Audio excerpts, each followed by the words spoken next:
You have questions? We have answers. Welcome to the Therapist Question Box with your host, Miss Lindsay Schiss.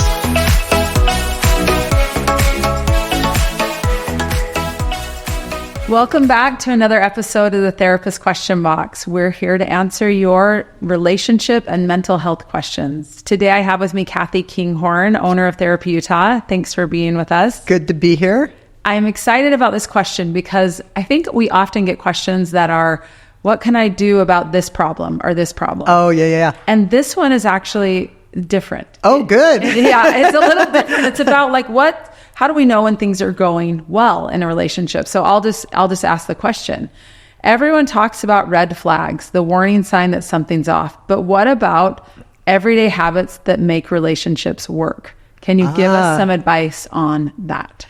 Wow. Okay. That's a good question because, over time as a therapist, you really do see those, a lot of times unnoticed habits that are, when you bring them to the forefront, you're like, yeah, you know what? That does make a difference in our relationship. So I would say what comes to mind, I'm going to call it the 3 H's.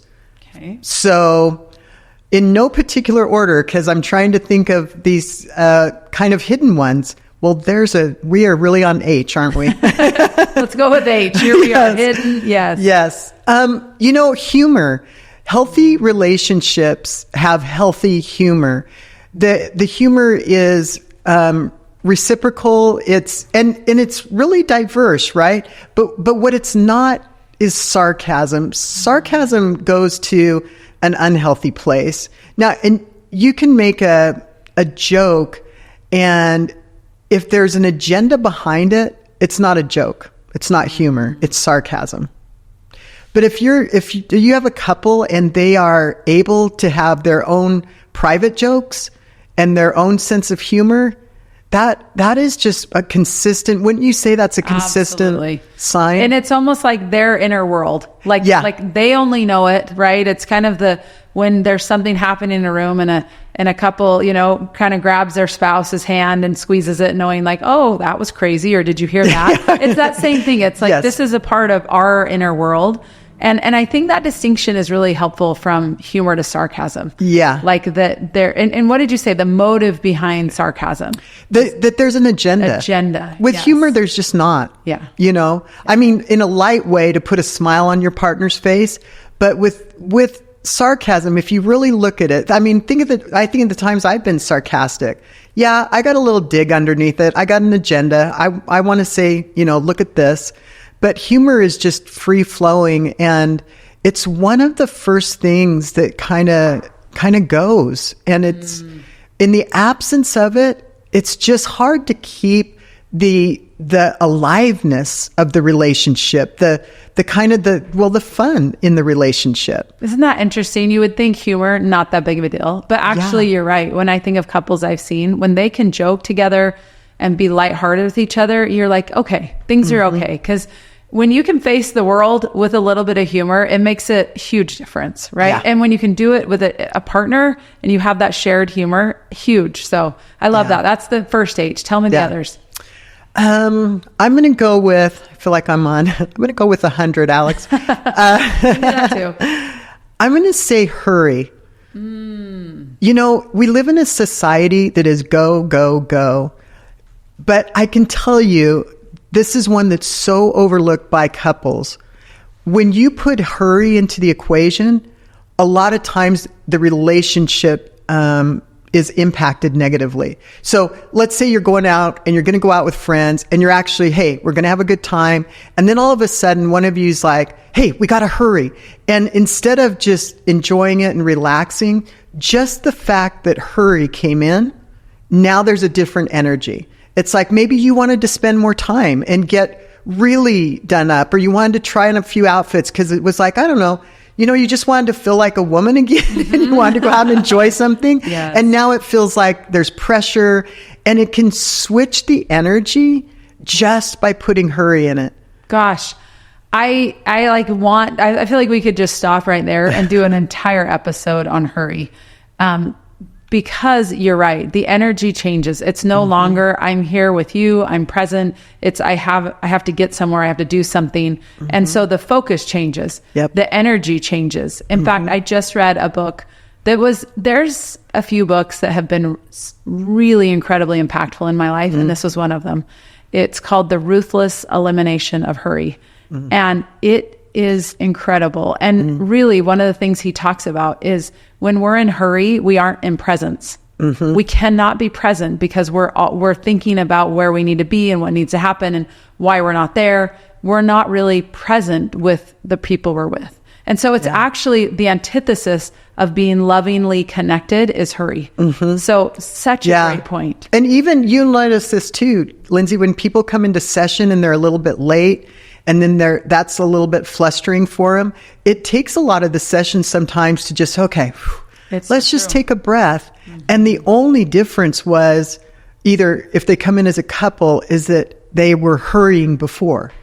So true. Take that out and you'll notice healthy couples, and we live in a crazy life and we all have excuses to hurry. We do. But people that have figured out healthiness in relationship, they know when to slow it down. They know when to say it doesn't matter when we get there. They know when to say, we're not doing that today. It's too much. It's too big. It's too whatever. And allowing each other the space to slow down, it's a respectful way to live with each other. I love that. And you know what I'm hearing is you're boundaried. Yeah. You know when it's time to say no. You know when it's too much. And you know when it's time to say, no, this is what matters most. And as you're saying that, it made me think, I think where couples and partnerships start to erode is when I don't feel like I'm your priority. You don't feel like I'm your priority. And so I get the leftovers of everything. And it feels really crummy when that doesn't just happen once during a busy season or a busy situation at work, but it continually happens. And as you're saying that, I think, boy, being boundaried and keeping that couple bubble, as we've learned, is so important. Like, nope, we are managing this bubble around us and we're protecting it. And one of the ways to do that is to stay out of hurry. It just allows for that connection, and it allows for the connection to ring true to your whole body, because you can feel really connected to your partner. And you can think, we're going to get in the car and we're going to go from point A to point B. We've got to go grab some stuff from Costco and we just want some time without the kids so we can have a full sentence without it being interrupted. But then all of a sudden, the way they're driving there puts you on edge. And so what was supposed to be a connecting little cheap date, well, if it's Costco, it's not a cheap date. It's not for me ever. You go to Costco cheaply. Good luck. Congratulations. Right.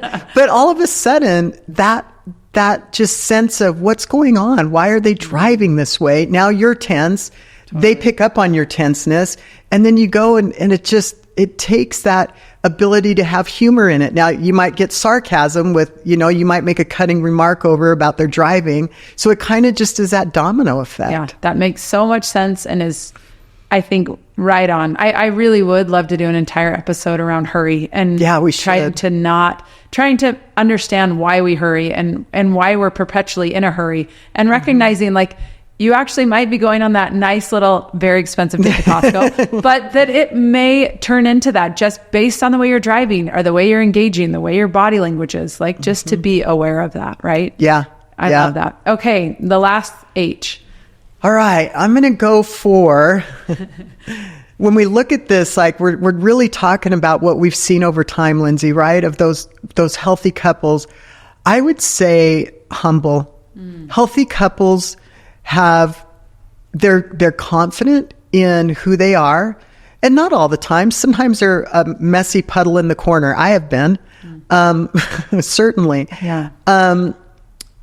So humble isn't about playing small. It's not about not speaking what your mind is. It's about, I want to hear what you're saying. I want to have the humility to allow you to be seen.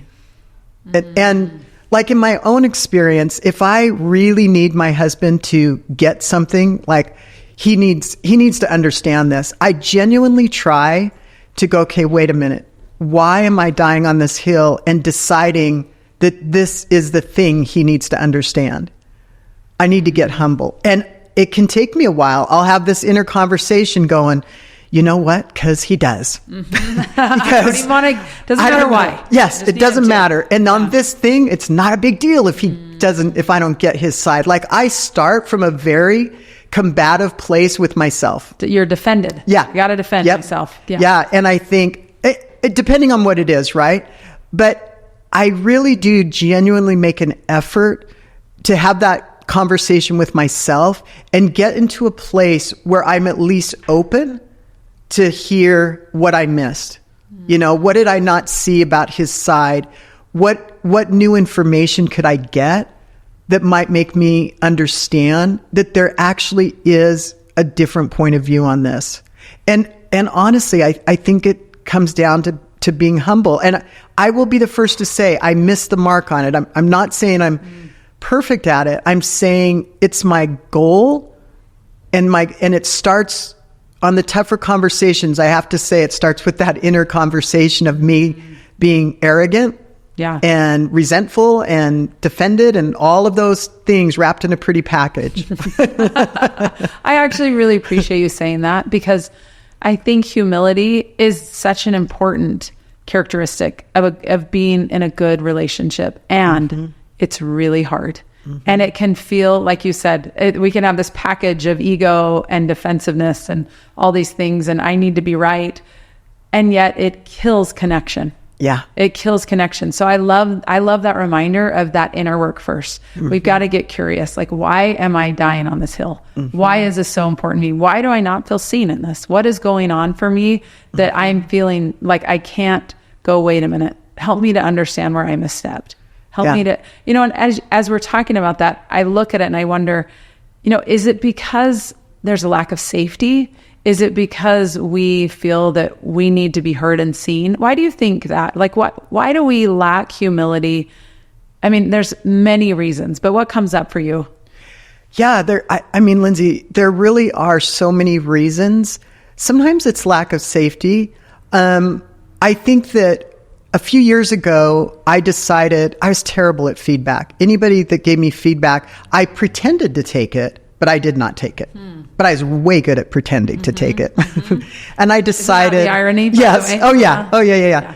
I decided I don't want to live like this. Like, I want to lean into feedback. I want to hear it. I think there's truth in it. And it was a challenge for me for a long time to just lean into it. And now I had a few months ago, one of the therapists we worked with said, you really take feedback well. And that meant so much to me, because it's a strength that it's been a hard fought strength. And just, it's funny, I wasn't even planning on talking about this, but, I asked one of our interns how do I come across to him? And he said, confident and direct. And I'm like, yep, that makes sense. And he says, and distracted sometimes. And I was like, did not see that coming. Didn't see it coming. But I'm like, I really appreciate that. And it was so easy for me to go, that's accurate. There's times that maybe I'll be talking about something and it's like squirrel, And I was like, I love that he trusted our relationship enough that he just threw out what came to his mind first. But it just didn't feel weighty. It felt accurate, and it felt helpful, that I can learn from that I can be more focused on what the task at hand is. So I have found a love for feedback that I never even knew existed. And I hear you asking for it. Yeah. I actually do. I hear you asking for it, which I think is really incredible. And also, like you said, it speaks to the relationship that you had with this intern, that he could say, or they could say, I don't know who it was, but could say like, hey, this is the good. And I also see this. And not that, being distracted, there's a reason we're distracted, right? But like, I just appreciate that as your willingness to do that. Because like you said, I think I want to say I want to hear feedback And then I think, but as long as it's good, as long as it's all positive. And the truth is, I don't believe that. But the truth is, it's hard to receive difficult feedback. I mean, for all of us, right? It's hard to receive that because we want to be well-intentioned and try to do, I think we're trying to do the right thing most of the time, most of us.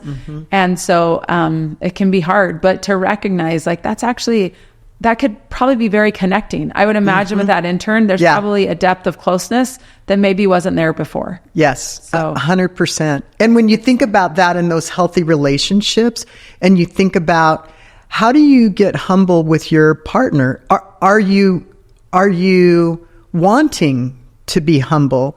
And when we're talking about healthy relationships, people that are in healthy relationships choose into humility.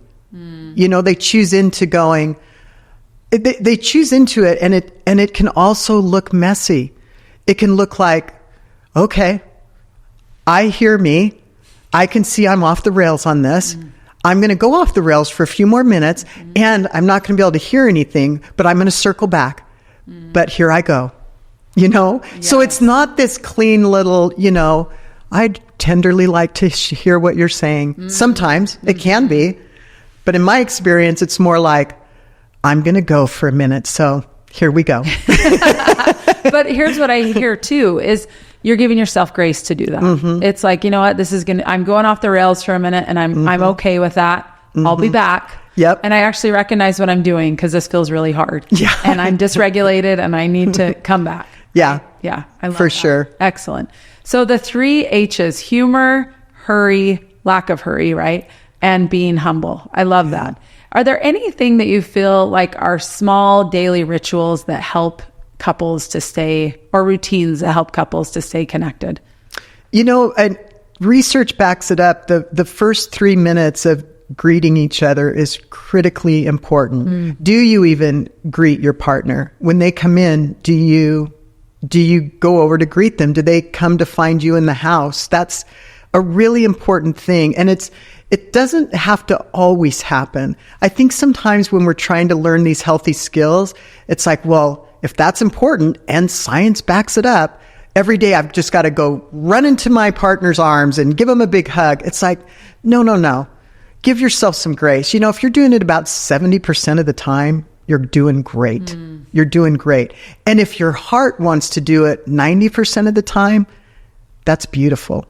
I love that. That's really beautiful. And that feels really doable. Yeah. Right? Yeah. I love that. So greeting your partner. Anything else that feels really important that is just a small habit that we could do?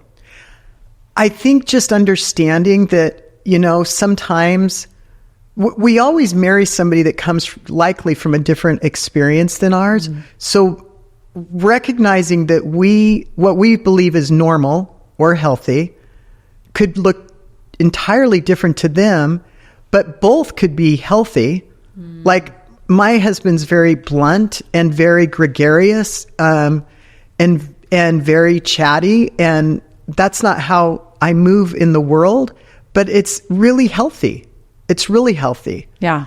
And so it's like we have to understand that what's healthy doesn't have to look like our healthy. Yes, I love that idea that like just because you're not Ray and Ray's not you, well, congratulations. That's probably why you chose each other, right? 2 Rays would be a problem and 2 Kathys might be a problem, right? But you chose somebody that's different than you. And it doesn't mean they're right or wrong. It's just different. And I think that's really important to remember. Like that's actually what usually attracts us to our partner. Yeah. It's not them being like us in the way that they move in the world, right? It's just that they're different. In fact, it can be really beautiful. I think that's such an important reminder that the difference is, unless it's taking me out of my values and it's make it like I'm feeling less of a person or less engaged in the world, but like then we've got a problem. We've got to look at that. But if it's we just choose to see things differently and they can be really complementary, then congratulations. That's probably why you're attracted to each other. Yes. Yeah.